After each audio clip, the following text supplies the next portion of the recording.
نضيء بنورنا الدنيا وننشر في الفضاء أملا ونعلي عزم همتنا فمن طلب العلا وصل. سبحان من سبحت له السماوات بأكنافها، سبحان من سبحت له النجوم بأبراقها، سبحان من سبحت له الجبال بأصواتها، سبحان من سبحت له الحيتان بلغاتها، سبحان من سبحت له البحار بأمواجها. الحمد لله، الحمد لله الذي جعل الأخلاق من الدين وأعلى بها شأن المؤمنين، فرفع بمكارمها أقواما فكانوا من المتقين. وأشهد أن لا إله إلا الله وحده لا شريك له، وأشهد أن محمدا عبده ورسوله صاحب الخلق القويم، صلى الله عليه وعلى آل بيته الطيبين الطاهرين وعلى أصحابه ومن تبعهم بإحسان إلى يوم الدين.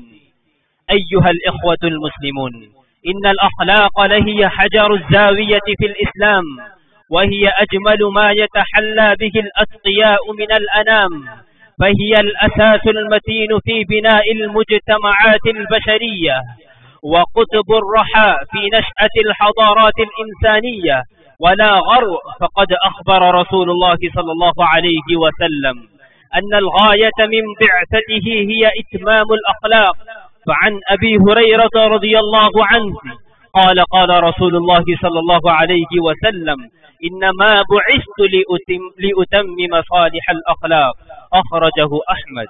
وكان من حرصه صلى الله عليه وسلم على الأخلاق الطيبة المباركة أنه كان يدعو الله تعالى في استفتاح صلاته أن يهديه لأحسن الأخلاق وأن يصرف عنه سيئها.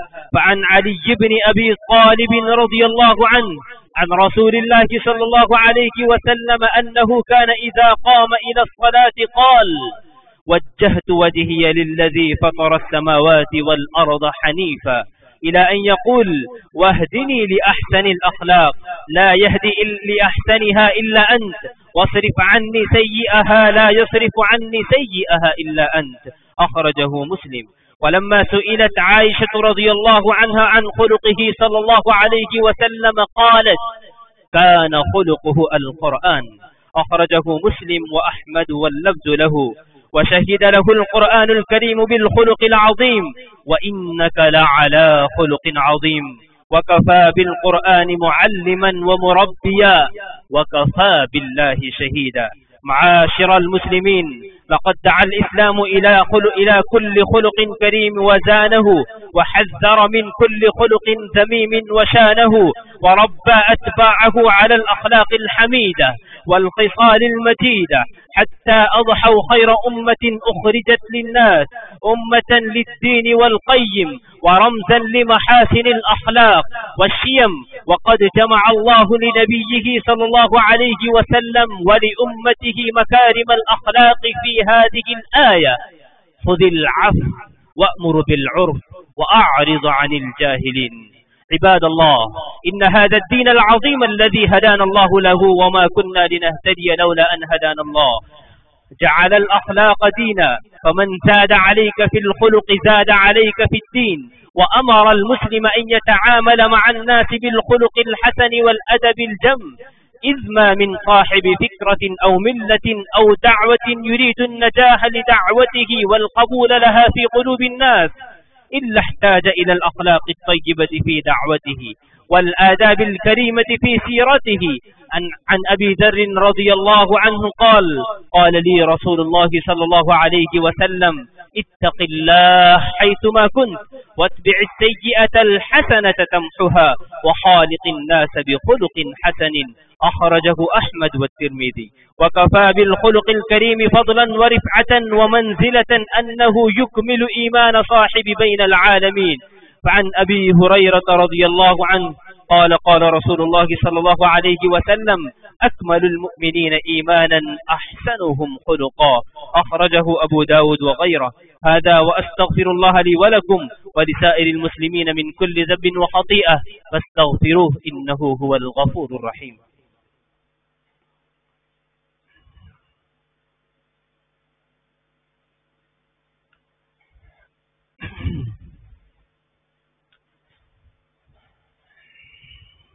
الحمد لله. الحمد لله واهب العطايا والنعم، كاشف البلايا والنقم. وأشهد أن لا إله إلا الله وحده لا شريك له، قسم الأخلاق بين عباده كما قسم الأرزاق بين الأمم. وأشهد أن محمدا عبده ورسوله، صاحب الخلق الأعظم والأدب الأكرم، صلى الله عليه وعلى آله وأصحابه الذين فتحوا القلوب العباد وحسون البلاد بمكارم الأخلاق ومحاسن الشيم، وسلم تسليما كثيرا ما تردد في حي النسم وخط بنان بالقلم. أوصيكم عباد الله ونفسي بتقوى الله، فإنه من اتقى الله وقاه، ومن توكل عليه كفاه، ومن جابهه بالمعاصي أذله وأخزاه.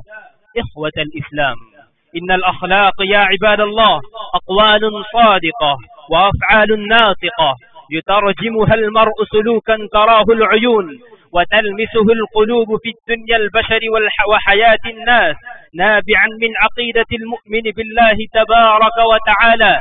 إذا الإيمان شجرة والأخلاق ثمرة، والإيمان أساس والأخلاق بناء، وكلما كان الإيمان راسخا كانت الأخلاق نافعة، وكلما ضعف الإيمان في القلوب ساءت الأخلاق في الجوارح والنفوس. لقد ترجم سلفنا الصالح ورضوان الله عليهم الأقوال إلى الأفعال والسلوك، ففتحوا القلوب بأخلاقهم والحسون بآدابهم قبل أن يفتحوها بسيوفهم. وهل دخل كثير من الشعوب في الإسلام إلا بفضل الله ثم بأخلاق المسلمين في تجارتهم وأمانتهم وحسن معاملاتهم. والكعب الأعلى والقده المعلى في ذلك لنبينا وأسوتنا صلى الله عليه وسلم. عن أنس رضي الله عنه قال: خدمت النبي صلى الله عليه وسلم 10 سنين فما قال لأف قط، وما قال لشيء صنعته لم صنعته، ولا لشيء تركته لم تركته. أخرجه البخاري. وما أجمل أن يتزين المسلم بأخلاق الإسلام فيكون طائعا لربه مقتديا بنبيه، محسنا الأدب مع خلقه، ويتعامل مع والديه بالبر والإحسان، ومع أولاده بالحنو والرحمة وحسن التربية على الإيمان، ومع أهله بحسن العشرة والفضل والعرفان، ومع إخوانه بالرفق والحب والعفو والغفران. هذا وصلوا وسلموا على من أمركم الله بالصلاة عليه، فقال عز من قائل: إن الله وملائكته يصلون على النبي يا أيها الذين آمنوا صلوا عليه وسلموا تسليما. اللهم صل وسلم وبارك على سيدنا ومولانا محمد وعلى آله وصحبه أجمعين، وارض اللهم عن الخلفاء الراشدين خليفة رسول الله سيدنا أبي بكر الصديق، وعن أمير المؤمنين سيدنا أبي حفص عمر بن الخطاب، وعن جامع القرآن وذي النورين والبرهان أمير المؤمنين سيدنا عثمان بن عفان، وعن أسد الله الغالب أمير المؤمنين سيدنا علي بن أبي طالب، وعن التابعين وتابع التابعين لهم بإحسان إلى يوم الدين، وارض عنا معهم وفيهم برحمتك يا أرحم الراحمين. اللهم وفقنا لما تحب وترضى، واجعل آخرتنا خيرا من الأولى. عباد الله رحمكم الله، إن الله يأمر بالعدل والإحسان وإيتاء ذي القربى وينهى عن الفحشاء والمنكر والبغي، يعظكم لعلكم تذكرون.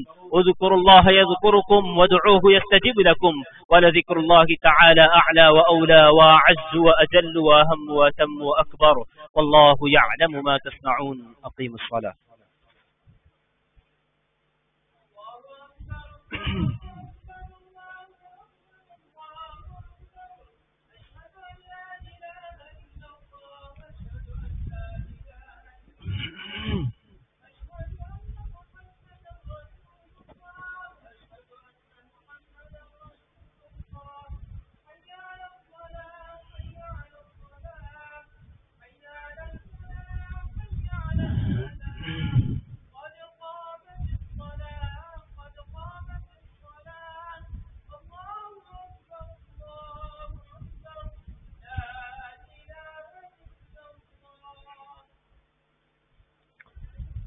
الله أكبر.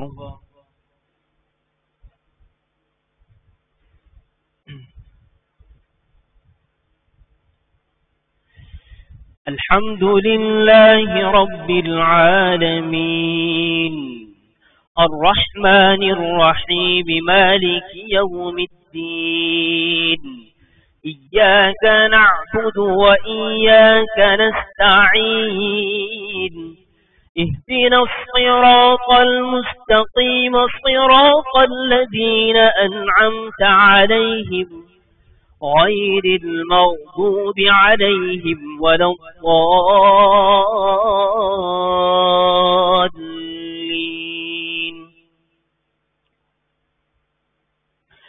يسبح لله ما في السماوات وما في الأرض الملك القدوس العزيز الحكيم هو الذي بعث في الأميين رسولا منهم يتلو عليهم آياته ويزكيهم ويعلمهم الكتاب والحكمة وإن كانوا من قبل لفي ضلال مبين وآخرين منهم لما يلحقوا بهم وهو العزيز الحكيم ذلك فضل الله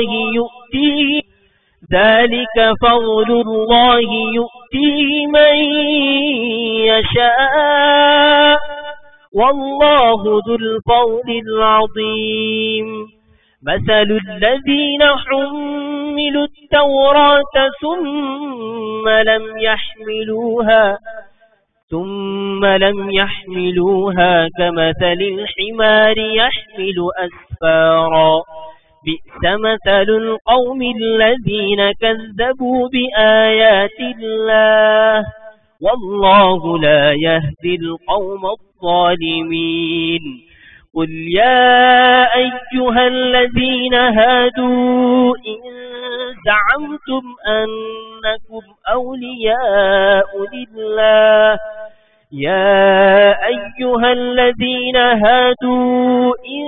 زعمتم أنكم أولياء لله من دون الناس فتمنوا الموت إن كنتم صادقين ولا يتمنونه أبدا بما قدمت أيديهم والله عليم بالظالمين. قل إن الموت الذي تفرون منه فإنه ملاقيكم ثم تردون إلى عالم الغيب والشهادة فينبئكم بما كنتم تعملون. الله أكبر.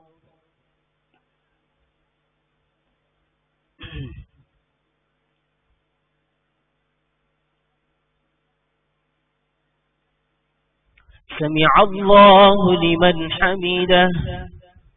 الله أكبر.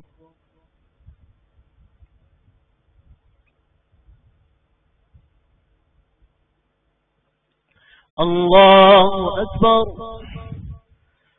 الله أكبر.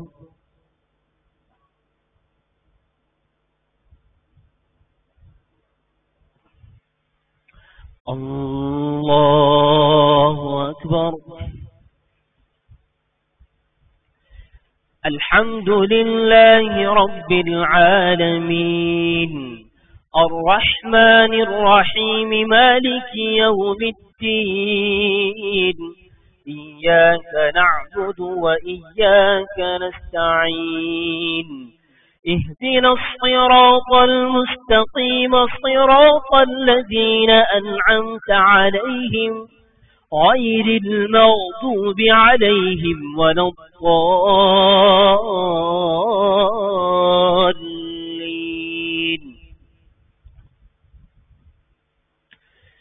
يا أيها الذين آمنوا إذا نودي للصلاة من يوم الجمعة فاسعوا إلى ذكر الله وذروا البيع ذلكم خير لكم إن كنتم تعلمون فإذا قضيت الصلاة فانتشروا في الأرض وابتغوا من فضل الله واذكروا الله كثيرا لعلكم تفلحون وإذا رأوا تجارة أو لهوا انفضوا إليها وتركوك قائما قل ما عند الله خير من اللهو ومن التجارة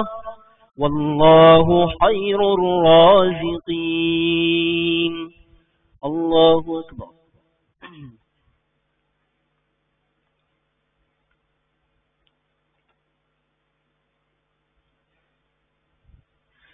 سمع الله لمن حمده. الله أكبر.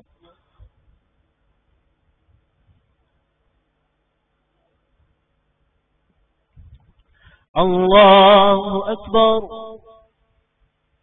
الله أكبر.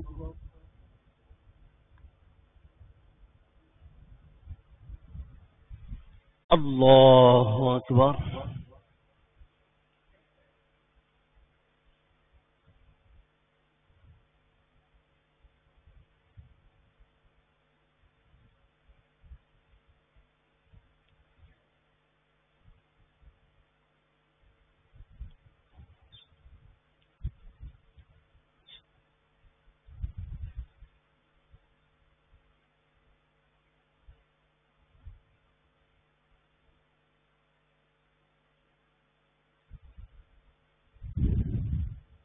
السلام عليكم ورحمة الله.